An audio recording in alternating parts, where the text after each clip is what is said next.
Now in this video we'll see how to create a momentary button in the SCADA screen. It is more like working on an HMI. Now let's say we have this bit B3:0/0. I want to turn it on using a momentary button in my SCADA. Okay, so we have tags here already defined. So what I have to do is just drag a momentary button here. So this is my momentary button, and you can control its size using these arrow keys. Okay, you can control its size. So let it be like this much. Now if you want to change its text, what you can do is, this is a property section I have defined you before. Here you'll find the text. You can write your own text. Let's write start and press enter. So you'll find a start button has appeared.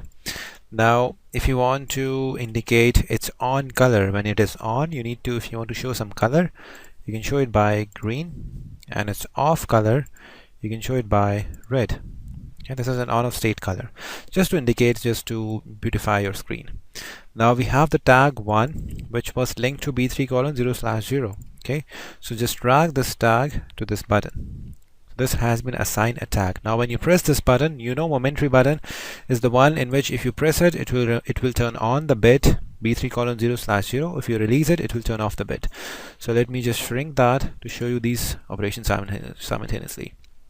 Now you have this bit here and the screen here. So when I press this button, before that I have to click on run. Okay, this is a preview mode and design mode. Run this one. Now when you press this button, you'll find the bit is on and this color has been green. So when you release it, this will turn off the bit and this will go to red. This is on and this is off.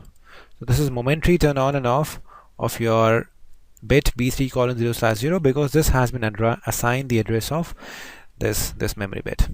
So this is momentary operation.